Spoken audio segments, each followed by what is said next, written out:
Hello everyone. Now today we are going to be reviewing the game Fields of Mistria.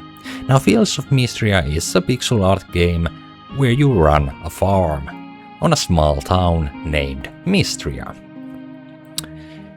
If that sounds any familiar, that might be because this game is heavily inspired by another pixel art farming game where you develop a farm on a small town called Stardew Valley. And indeed, this game is very much like Stardew Valley, and if you are familiar with Stardew Valley, well, I'll be real with you, you don't need this review. This game is Stardew Valley, but a fresh experience. Think of like the whole setting is changed from Stardew Valley. If you are not familiar with Stardew Valley, well, I will keep things clear and simple for you. Stardew Valley is the better, more vast pixel art farming game you can find out there. But this video is about Fields of Mistria. Now that that's all out of the way, let's take a quick look at the game itself. Here you can see your own little cottage. Now of course mine has already been decorated, there's a bunch of stuff because I've played this game for one in-game year, you can see here. Currently I'm on the second year of spring. You can see here the month has almost come to an end, but basically what you are seeing in this video is what you can achieve in about 40 hours of play time. Everything I have here is something I've achieved in that 1 year mostly, of course. I've played basically 1 year and 1/4 of a year, in-game year. But, like I said, about 40 hours of playtime. Now, what can you do in this game? Of course, it is a farming game, so you have your farm. We have our lovely little pet dog here, we have our crops. Now, of course, because it is at the end of the month, there won't be any much other crops left on my farm. I've harvested them all. But what you can do here, you can see you can water your crops. When you want to put down new crops, you have seeds for that. When you have a seed, you simply put it on the ground. This is tilted ground, how you get tilted. You have these tools right here, you know, first you do that, then you do that, and then you can plant there. But hold on, I don't actually want to plant there, so let me revert that. Like so. And once you have a seed on the ground, you water it, and that's basically the gameplay loop when it comes to farming. At the start of the season, you put your seeds down, then you water them daily, and at the end of the season or whenever they have grown, we can check here, the seeds tell you 6 days to grow. Once the carrot in this case has grown, it's worth 80 gold. Of course, you have seasonal crops, not all crops can be grown at all times, and so forth and so forth. There's a little bit of complexity in that. On top of crops, you have animals. For here I have some chickens. They are in this coop here. They've produced some eggs. What you can do here is give them some food over here. Note that your animals can eat outside as well. They don't always eat the food you put out for them, but I also have some cows here.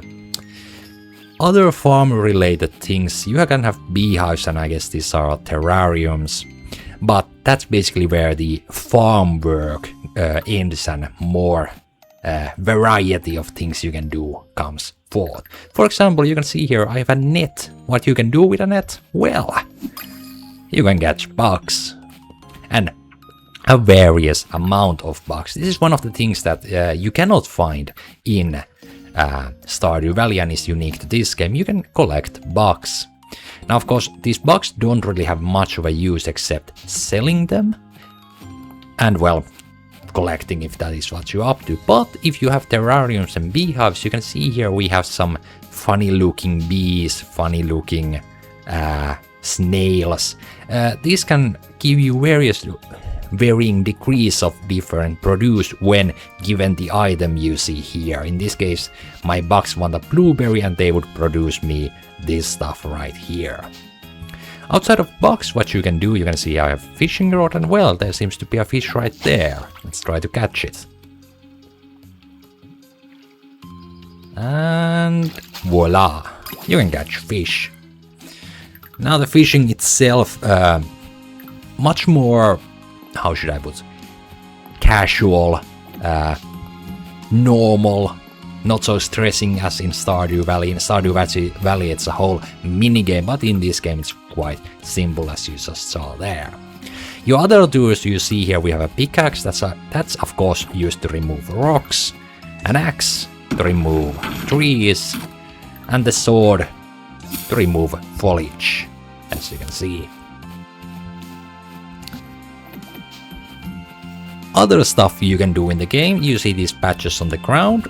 Well, you can take your pickaxe, smack them, and you can get various degrees of artifacts. Now some of these artifacts are merely used for crafting, like sword. There's really no else use for this except crafting recipes. Then let's take a quick look about more the unique things here. You can see I have my, this is my energy bar. I have 200 maximum energy. I've used 90 of that energy. You can eat food, which replenishes your energy, and you can see there's the heart, that is your HP. The HP comes into play later on in the video. Then you have this blue stuff, and you might be wondering what this is. Well, this is magic. You can see here I have a spell right here with a water droplet, and what I can do with it is, well, hold C, and I've summoned a rain. Note that this is only a temporary rain. You can see it has consumed 1 mana point right there. And because, like I said, this is a temporary rain, the moment I step inside and go back outside, the rain has vanished. But you can see all of this ground is now wet. Basically, you can use this rain spell to instantaneously water all your crops. There are a bunch of other spells. I'm going to not spoil everything in this video. And of course, I guess better late than never. I mean, you clicked on a review video. Yes, this will contain spoilers. Yes, you have already seen some of the later game spoilers in this video. I will try to at least limit the amount of major spoilers. Outside of magic and whatnot, let's take a quick look at the map. Now, of course, at the time of the day, it's already evening. There won't be much time to... I won't be running around town quite yet, but we'll get to do that in a second. You can see this right here is our farm. You can unlock more farmland over here. I have not unlocked that myself. Here is our neighbor's farm. Here's the beach. Here is the museum. That right there is the mine. We are going to get to that and the museum later. Here is the excavation site, or the western ruins. You can find a lot of those artifacts you saw earlier. A lot of them can be found here.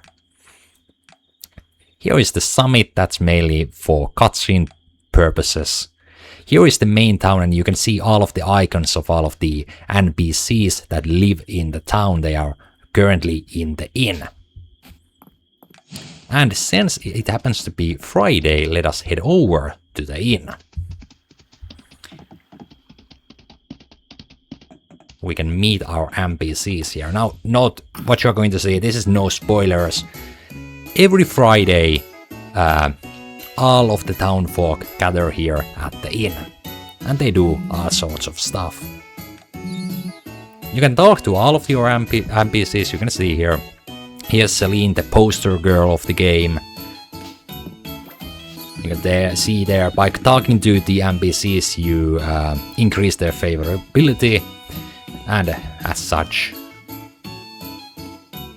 Well, let's quickly take a look at here. One part about this game is quests, and you can see your quests right here. I have a bunch of stuff here that I've accepted, you know, bring an onion, bring some roses, a duck egg, whatnot. Some of this you can see requests. We have crown requests, these are basically just better rewards. You can compare here some money and renown. Here we can get renown and a treasure box. So these are basically, you know, harder or more better quests. And then we have story quests. These are mostly spoilers, so we are not going to check them out.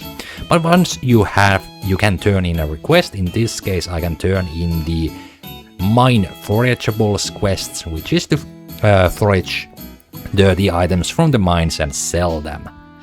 So we can turn it in right here. I get thanked for my work and I immediately get the reward. And let's quickly look over what the other people in town have to say.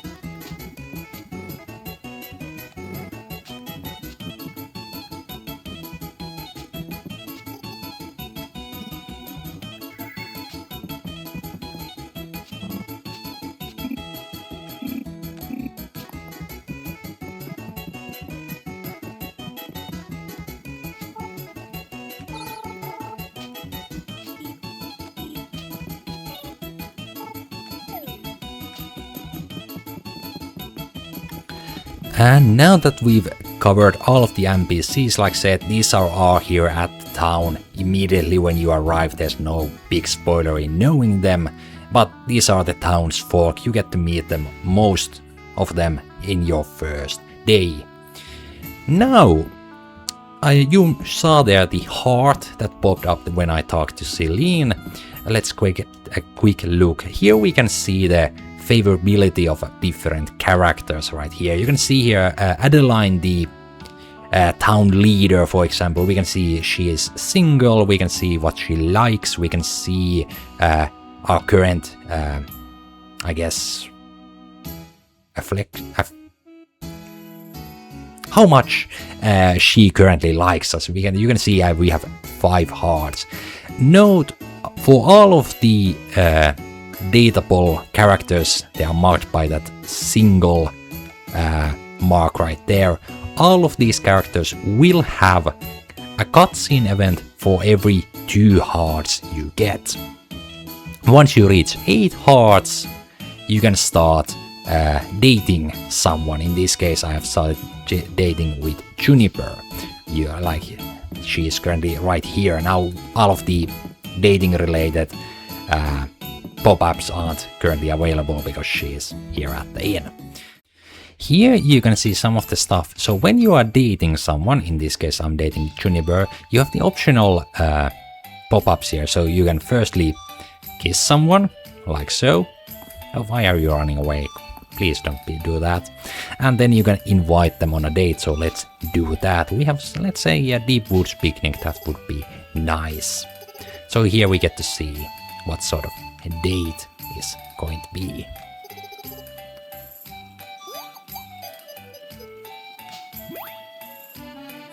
And the cutscene plays out. Now I'm going to skip most of the cutscenes, and some of you may consider this a spoiler. This, though, I will show. At the end of the date, you can see here, you are going to get some lovely photos of your dating partner, which you can later hang up at your cottage. But you saw there a pop-up, it's getting late, and so it is currently 12 in the... well, it's past midnight. So we can speed back to our farm with our lovely horse. And you have until 2 in the 2 p.m. or I guess 2 a.m. 2 a.m. in the night, that's how much time you have in a day until you pass out. If you pass out, you are going to lose some of your... you won't be getting maximum stamina for the next day, nor will you get the full daytime at your disposal.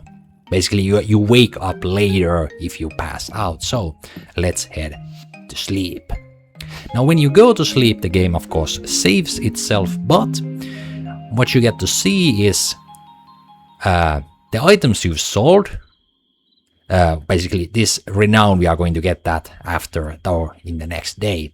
You're going to get to see the items you sold, the quests you completed, and a more detailed, what items you sold and for how much money. And after that, you can just skip into the next day and you see your town rank increase. What is the town rank? The town rank is your progress in developing the city. You can see the town rank right here. The specific level is 58. For every 10 levels, your town rank increases. You can see here you start with wood, 10 level 10 stone, level 20 copper, and so forth and so forth. The town rank kind of increases naturally as you progress in the game. And let's quickly talk about the progress in the game. There are 3 main progress meters.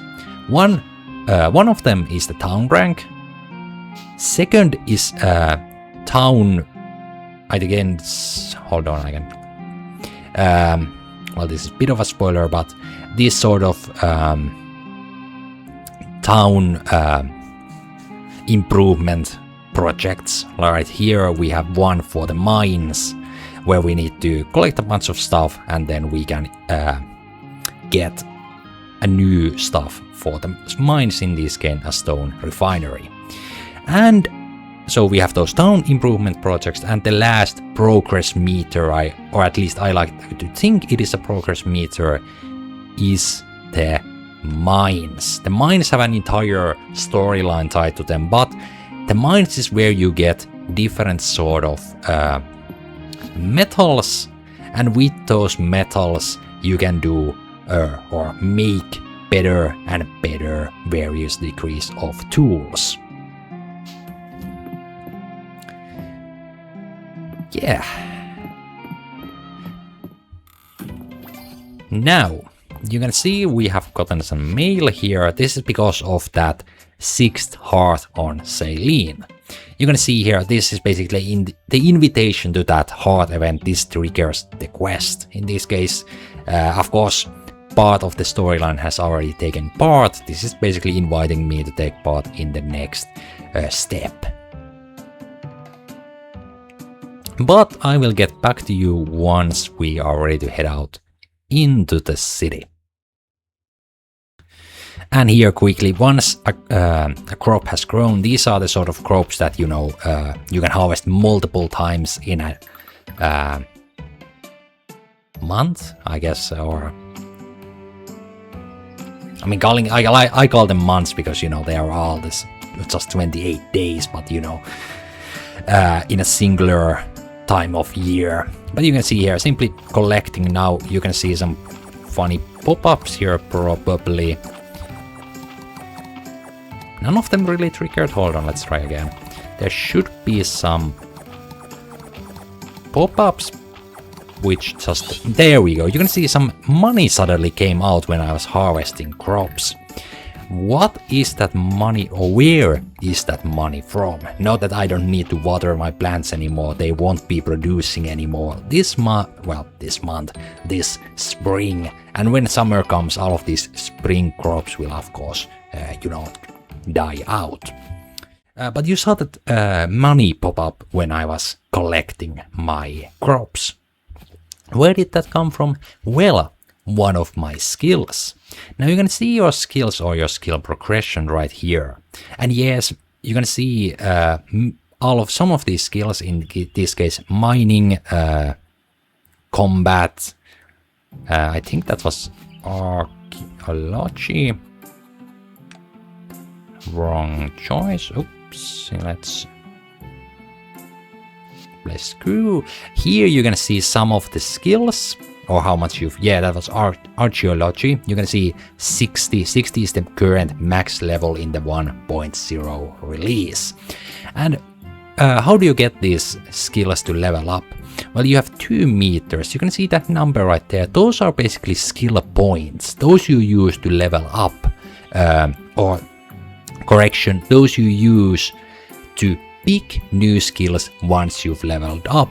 How do you level up a skill? Is by doing the act. For example, farming, collecting crops, watering crops, that increases your farming level. And you can see there's firstly tiers, you can see they're unlocked by the level, and all of these tiers, like you can see some simple stuff like harvesting a forageable will occasionally drop a seed. Yeah, here.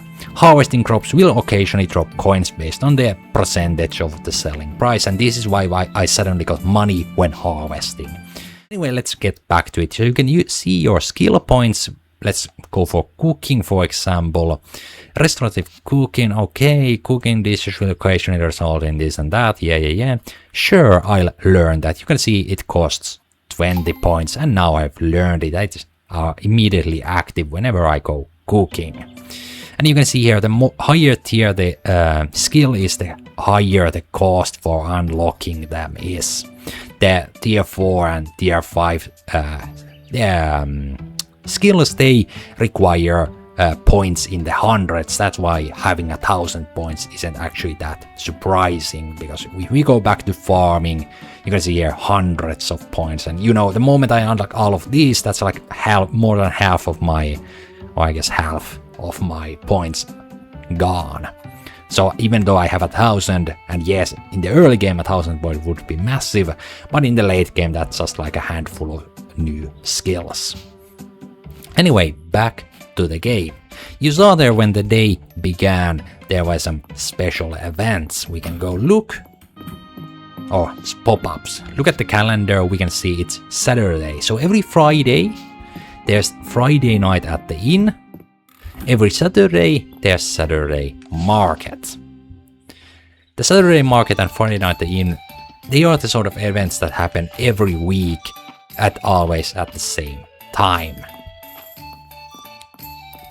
But before we enter there, this is the quest board. Here you can pick your quests. In this case, ship berries, well, bring Errol common bait. Yeah, sure. I'm going to skip. And here, by the way, you can collect your rewards. Here I have some rewards from increasing the town rank level. You can collect them from there whenever you want. Also, you can see the mana points come back slowly and surely every day. You're gonna see the Saturday market. We have some new NPCs here. There's, for example, these NPCs, they sell you some special stuff that isn't otherwise available. And well, only available in the Saturday market. For example, Mary here will sell you a bunch of furniture and, well, the crafting scroll, so you can craft that furniture yourself. And yeah, you can get some special stuff from Saturday market that isn't otherwise available. Anyway, I'll see you at the mines. And here we are at the museum. Now what you can do, the museum actually has a pretty big part in the game. That's because you can see some of these items. Actually, I don't have any in the inventory, so let's quickly head out. Let's smack that right there. Check. Yeah, that's a good example of it. So here at the museum, firstly, you can see there's sections here and there. We can enter them to go. Here is all of the fish I've got, for example. The presentation for it isn't the prettiest, of course. I mean, the fish are just laid down on the table, but it is what it is. It is the 1.0 release. Like I said, I'm sure some of this stuff will be later polished. But here you can see, you can donate and view things. Let's firstly view. You can see I have archaeology. 69% of all the archaeology stuff I've donated at the museum. There's also flora, fish and insects. How do you know what sort of stuff can you donate? Well, you can see here, the beat has a check mark and a museum icon there next to the price. The check mark box itself tells you whether the item can be donated at the museum or not. On top of this, if the item has that green check marked, then you know the item has already been donated at the museum. And the museum is actually a pretty good park. Every time you complete one of these sets, you will get a reward. You're gonna see here, my next reward will probably, this seems like a floor tile, so decorational stuff. And you will mostly get decorational stuff from the museum, but it's a good way to get that stuff. And completing the museum, I wouldn't say it's a progress marker how far you've gotten in the museum, but it's more of a, if you want something to do, this is one of the things you can do. And lastly, let's check out the mine. This is the last part I'm going to showcase here. By the way, I talked about the town improvement projects.